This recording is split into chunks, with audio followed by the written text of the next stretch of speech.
Olá, professores e alunos da EBD, nós estamos com a lição 9, Fidelidade firmes na fé.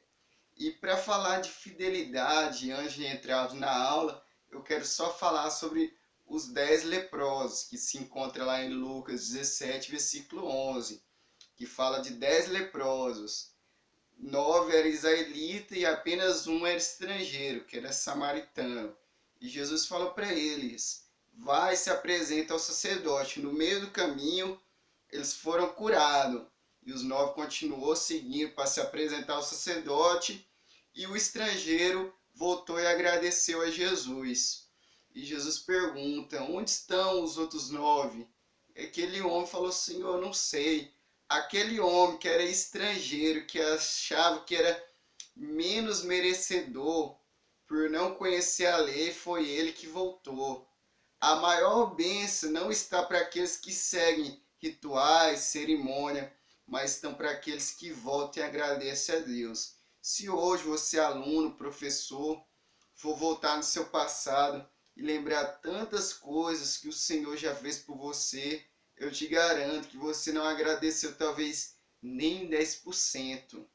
Enquanto muitas pessoas estão preocupadas em qual local que adora a Deus, qual a igreja certa. Talvez você fale, eu vou mudar dessa igreja porque aqui não é o local certo, aqui não é para mim. Talvez você está igual aquela mulher, aquela samaritana no poço, perguntou: mestre, eu adoro a Deus aqui nesse monte ou no templo? E Jesus fala: mulher, os verdadeiros adoradores me adorarão em espírito e em verdade. Sempre quando nós agradecemos a Deus por tudo aquilo que Ele já fez em nossa vida, nós criamos uma relação de fidelidade com Ele. Quando nós achamos que não somos merecedores da salvação, nem dos milagres que Ele já fez por nós, e nós volta e agradece a Ele, nós ouvimos uma palavra: filho, a tua fé te salvou. E na verdade prática fala: fidelidade como fruto do Espírito ajuda o crente a permanecer firme em Cristo. Então, só quando a pessoa ela conhece a Jesus Cristo é que ela permanece firme. Porque quando mais a pessoa conhece a Jesus Cristo, ela desenvolve a fé.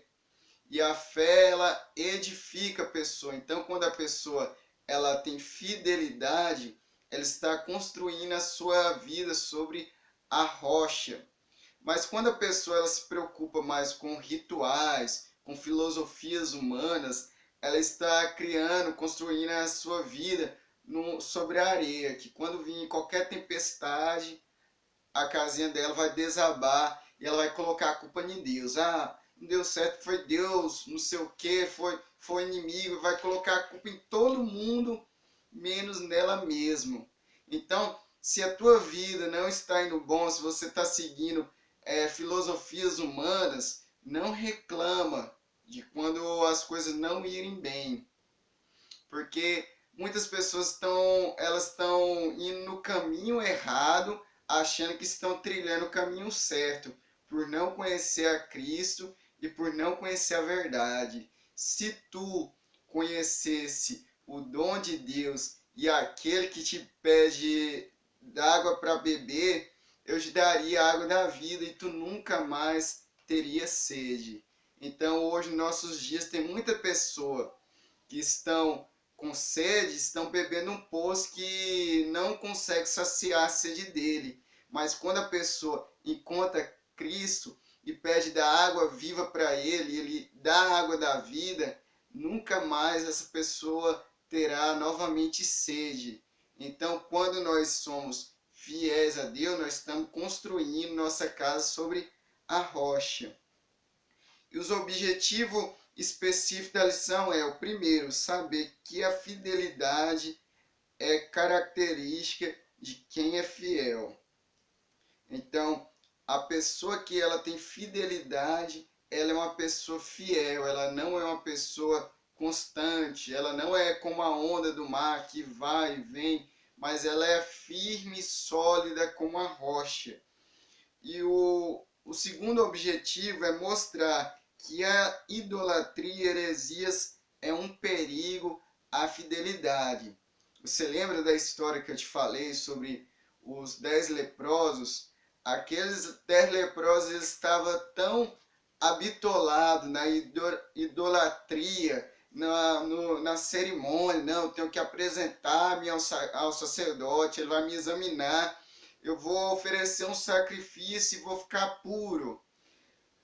O que isso impediu? Impediu a fidelidade com Cristo. Mas quando a pessoa ela é fiel e grata a Deus, ela sempre volta para agradecer. E isso gera uma relação de fidelidade, lealdade e gratidão com Deus. Por isso que hoje em dia as pessoas são tão ingratas, são tão murmuradoras, porque elas são habitoladas a rituais e cerimônias cristãos, em vez de ser grato a Deus. E quando os crentes do Brasil e do mundo não largar de lado cerimônia, onde que eu devo adorar, como eu devo vestir, como eu devo pregar, e passar a ser mais grata, a igreja vai continuar nessa situação decadente. E eu convido você, professor, você, aluno, para nós fazer uma reforma. Então, o que é reforma? Dar novamente a forma, que a igreja do Senhor está perdendo a forma. Hoje a igreja do Senhor está virando mais marketing, objetos espirituais, muita cerimônia e pouca gratidão, lealdade a Deus. E o terceiro ponto é compreender que precisamos permanecer fiéis até o fim. Aquele que for fiel até a morte receberá de Deus a coroa, a qual pertence àqueles que são fiéis a Deus. E na introdução fala: nessa lição estudaremos outro aspecto do fruto do Espírito, a fidelidade. Aquele que realmente crê no Pai e no Filho não se deixa levar por qualquer sorte de doutrina. Então, aqueles que são fiéis a Deus, eles têm prazer em obedecer a Deus e prazer de estudar a sua Bíblia. Então, quando a pessoa estuda a Bíblia, ela é liberta, porque na palavra de Deus fala: conhecereis a verdade, e a verdade vai fazer o que? Ela vai libertar. Então, quando a pessoa ela não conhece a verdade, ela não é liberta. E no ponto 1 nós vamos falar o significado de fidelidade. Então, fidelidade é uma característica de quem é fiel. Então, a fidelidade é uma característica de quem é fiel, que demonstra zelo. Então, a pessoa que a fidelidade é uma pessoa fiel, ela tem zelo, respeito, lealdade. Então, logo nós podemos afirmar que a pessoa ela possui fidelidade. Então, a pessoa ela é leal, ela é zelosa e ela é respeitosa. Eu pergunto para você, será que você confia na sua esposa, no seu esposo? Com certeza você vai falar: ah, sim, lógico, antes. Por quê? Porque ela é leal, ela é zelosa e ela é respeitosa. Então, logo, ela possui fidelidade. Agora, vamos conjecturar isso. Então, será que você está sendo fiel a Deus? Será que você está sendo zeloso pelas coisas de Deus? Será que você está tendo o respeito por Deus? Se você tiver essas três coisas, você é fiel a Deus. E no ponto 2 fala fidelidade como fruto do Espírito. Já vimos que a fidelidade é uma característica de quem é leal. Mas como fruto do Espírito, tal virtude é desenvolvida pela ação do Espírito. Então, a fidelidade como fruto do Espírito, ela é desenvolvida pelo Espírito Santo. Quando nós damos liberdade para o Espírito Santo de Deus trabalhar em nossas vidas, nós dedicamos ao estudo da palavra, à oração e a vigilância, aí nós desenvolvemos a fidelidade como fruto do Espírito. Nós temos mais prazer em estar na presença dele e agradecer por tudo que Ele já fez por nós. E o ponto 3 fala fidelidade de Deus. Então, um dos atributos morais de Deus é a fidelidade, que Ele é fiel a nós. E como filho de Deus, nós precisamos ter a mesma atitude. Então, na palavra de Deus fala que nós devemos ser imitadores de Cristo. Então, Cristo, ele tinha esse atributo, ele era fiel a Deus. E Deus espera que nós tenhamos essa mesma relação, de Cristo, de sermos fiéis. E para nós sermos fiéis a Deus, primeira coisa, nós devemos desprender-se da idolatria. O que é idolatria? Não é adorar só ídolos. Muitas pessoas acham que idolatria é eu me encurvar perante algum deus pagão e adorar, prestar sacrifício. Não é. Tudo aquilo que está roubando o lugar de Deus é uma idolatria. Muitas pessoas colocam seus carros no lugar de Deus. Então a pessoa, o sonho dela era ter um carro. Ela conquista um carro de luxo. O carro dela é a vida dela, é o mundo dela. Muitas pessoas tinham sonho de comprar a casa própria. Compra essa casa própria, a casa passa a se tornar o Deus dela. Então, uns confiam em carros, outros confiam em cavalos, mas nós faremos menção da palavra de Deus.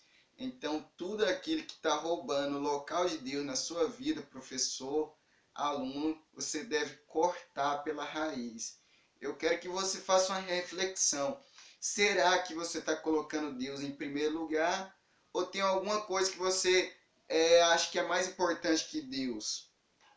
E o ponto 2, nós vamos falar sobre a idolatria e heresia, um perigo à fidelidade. O que é idolatria? Significa um culto destinado à adoração de ídolos. Então, como nós já falamos, né, sobre idolatria, tudo aquilo que rouba o lugar de Deus é considerado uma idolatria. E a idolatria no Novo Testamento. Na Roma Antiga, as pessoas, os imperadores, eles queriam uma forma de lealdade e devoção. Eles se achavam que era Deus e obrigavam as pessoas a adorar eles. E quem não adorasse o imperador era considerado uma pessoa que não era leal. Por isso, muitos cristãos foram perseguidos e mortos por não querer adorar ao imperador de Roma. Por não adorar o imperador de Roma, eles eram tidos como conspirador contra Roma e eles falavam, eram julgados por conspiração, porque não era leal ao imperador. E o ponto 3 fala o que significa heresia. Segundo o dicionário da CPAD, é uma rejeição voluntária de um ou mais artigos da fé. Os crentes estão sendo enganados por filosofias humanas, ensinos de demônio, contrários à palavra de Deus. Um dia eu estava viajando no Pará, eu visitei uma dessas igrejas, né, que tem muitos ensinos humanos. E no final do culto eu achei uma coisa muito peculiar. O pastor pegou um monte de pratos, falou que é pratos virgem, e falou para colocar sal nesse prato e levar para o escritório, para casa, que o Senhor Deus iria abençoar. Então isso é uma filosofia humana, porque eu estou deixando de colocar minha confiança em Deus para mim colocar a confiança num prato, que um prato vai prosperar a minha vida. E eu fiquei abismado de ver toda a igreja comprando aquele prato. Eu pensei, meu Deus do céu, de que livro de macumba, de mandinga que ele tirou esse trem? Onde a Bíblia fala que nós devemos colocar nossa confiança em objetos espirituais. Então a igreja hoje em dia está muito apegada nesses negócios de objetos espirituais. Ah, irmão, ora por mim, me unge com óleo santo. Será que uma oração com óleo ungido tem mais efeito do que uma oração sem óleo ungido? Será que é certo nós colocar nossa confiança em um prato ou colocar nossa confiança em Deus? Então a culpa muito disso, né, nem muitas pessoas, mas são dos pastores que ensinam de forma errada, e uma parte também da culpa é das pessoas que não procuram a verdade. Sabe por que as pessoas odeiam a Bíblia? Porque na Bíblia contém a verdade. Então por isso que a Bíblia é tão odiada. Conhecereis a verdade e a verdade vos libertará. Um dia esses pastores que pregam essas coisas de colocar confiança em prato, em objeto, paninho ungido, um dia eles vão prestar conta de tudo isso perante Deus, porque estão usurpando a glória de Deus. Então Deus ele não divide a glória dele com ninguém, com objeto nenhum. E quando nós colocamos nossa confiança em qualquer objeto espirituais, existe um demônio por trás desse objeto recebendo a glória de Deus. Então, quando as pessoas compram objetos espirituais, ela está trazendo maldição para a vida dela e colocando maldição dentro do lar dela. Eu pergunto para você, professor aluno, você iria pagar para ser amaldiçoado? Lógico que não. Mas hoje em dia tem muitas pessoas dentro da igreja que estão adorando demônios sem saber, por falta de conhecimento bíblico. E no ponto 3 fala, sejamos fiéis até o fim. E o primeiro ponto fala, olhar para o passado. Você lembra que eu falei lá dos 10 leprosos? Que ele lembrou de tudo que ele passou quando eu era leproso e voltou para agradecer a Deus. Então eu acho muito lindo quando Davi fala, ó minha alma, lembra-se do teu Criador, lembra de onde que ele te tirou, você de trás das ovelhas malhadas, manchadas, te colocou como rei de Israel. Sempre um cristão que é fiel, ele sempre está voltando ao seu passado e lembrando de tudo que Deus já fez por ele. Eu faço a mesma reflexão para você, professor. Lembre da onde que tu é, da onde que Deus te tirou. Você lembra? Tudo que ele já fez por você, aquele problema que foi resolvido de forma milagrosa, que você não sabe como. Será que você já está agradecendo a Deus por tudo que ele fez por sua vida? Se nós formos parar para pensar, nós não agradecemos nem 10% de que Deus já fez por nós. Nós somos pessoas ingratas, se preocupamos mais com cerimônias e rituais do que agradecer a Deus. E a maior bênção é daquele que volta para agradecer. E o ponto 2 fala, a fé nos ajuda a permanecer fiéis. Nós já fomos justificados por Cristo Jesus quando ele morreu na cruz do Calvário. E à medida que nós buscamos chegar perante a Deus, a fé cresce, ela se desenvolve e nós permanecemos fiéis a Deus até a morte. E para finalizar, o ponto 3 fala, seja fiel. E para finalizar, eu quero falar sobre Noé. Noé viveu num povo igual ao nosso, um povo idólatra, um povo pagão, um povo egocêntrico que se preocupava só com eles mesmos, com o prazer deles, com a diversão deles. Mas Noé, no meio desse povo pagão, ele não se corrompeu. Ele tentou pregar para essas pessoas. E Noé foi salvo porque era fiel. E só aquelas pessoas que são como Noé vão ser salvas. Que é viver no mundo em meio de pessoas idólatras, pagão, mas viver sem se corromper. E isso só é possível por meio da fidelidade à palavra de Deus. Então, muito obrigado. Até a próxima aula.